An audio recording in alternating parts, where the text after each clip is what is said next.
तुम्ही जे विचार करता ते खरंच तुमचे स्वतःचे विचार आहेत का? की कुठेतरी कुणीतरी तुमच्यासाठी विचार करतंय? आपल्याला वाटतं की आपण आपलं आयुष्य स्वतः चालवतोय. रोज सकाळी उठल्यापासून रात्री झोपेपर्यंत आपण हजारो छोटे-मोठे निर्णय घेतो आणि हे सगळे निर्णय आपले स्वतःचे आहेत असा आपला ठाम समज असतो. आजच्या जगात जिथे एआय आणि सोशल मीडियाचा पगडा आहे, तिथे हे चित्र वेगळं आहे. अल्गोरिथम्स आता तुमच्या नकळत तुमच्या निर्णय प्रक्रियेत सहभागी झाले आहेत. तुम्ही स्वतः विचार करत नाही आहात, तुम्हाला एका ठराविक पद्धतीने विचार करायला लावलं जातंय. आपण नकळत अशा एका सिस्टमचा भाग झालो आहोत, जी आपल्याला समजून घेण्याऐवजी आपल्याला सतत वळण लावण्याचा प्रयत्न करते. तुम्ही स्क्रीनवर जे पाहता ते तुम्ही निवडत नाही. मोबाईलमधील अल्गोरिथम जो तुमचा डेटा तपासून निर्णय घेतो, तो ठरवतो की तुम्हाला काय दिसणार आहे.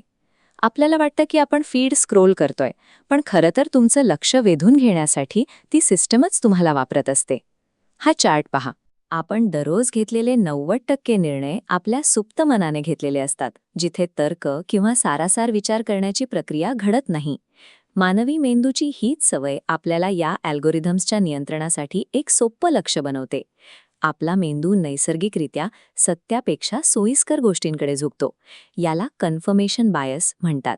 ही एक अशी प्रवृत्ती आहे जिथे आपण फक्त त्याच गोष्टी स्वीकारतो ज्या आपल्या आधीच्या विचारांशी जुळतात.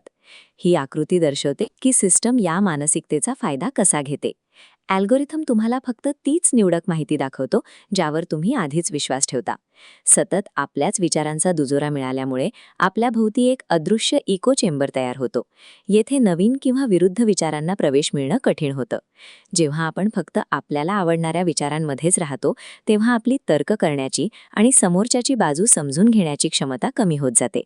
सोशल मीडिया प्लॅटफॉर्म्स हे आपल्या मेंदूतील डोपामाइन सिस्टमला प्रभावित करण्यासाठी डिझाईन केलेले आहेत. हे अगदी एखाद्या व्यसनाप्रमाणे काम करतं. हा आलेख हातची स्थिती मांडतो. लाल रेषेप्रमाणे माहिती घेण्याचं प्रमाण प्रचंड वाढलंय, पण निळ्या रेषेप्रमाणे त्या माहितीवर प्रक्रिया करण्याची आपली क्षमता घटलीये. या सततच्या माहितीच्या माऱ्यामुळे आणि स्क्रीनवरच्या बदलत्या दृश्यांमुळे मानवी लक्ष केंद्रित करण्याची क्षमता आता एका गोल्डफिशपेक्षाही कमी झालीये.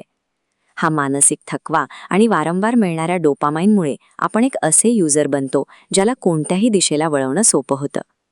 एआय आता तुमच्या पुढच्या कृतीचा आणि वागणुकीचा अंदाज तुमच्या स्वतःपेक्षा जास्त अचूकपणे लावू शकतं. तुमच्या आवडीनिवडींचा आधीच अंदाज घेऊन सिस्टम तुमच्या नकळत तुमच्या आयुष्यातील महत्त्वाच्या निर्णयांना एक दिशा देण्याचा प्रयत्न करते. याचा परिणाम असा होतो की तुमची मतं ही तुमची स्वतःची न राहता तुमच्या डिजिटल वातावरणाने तयार केलेली उत्पादनं बनतात. या स्थितीत आपली मूळ ओळख आणि मशीनने सुचवलेले विचार यातील फरक ओळखणं कठीण होत जातं. तर आता विचार करा, तुम्ही खरंच स्वतंत्र आहात की या अदृश्य सिस्टमचे केवळ एक भाग आहात?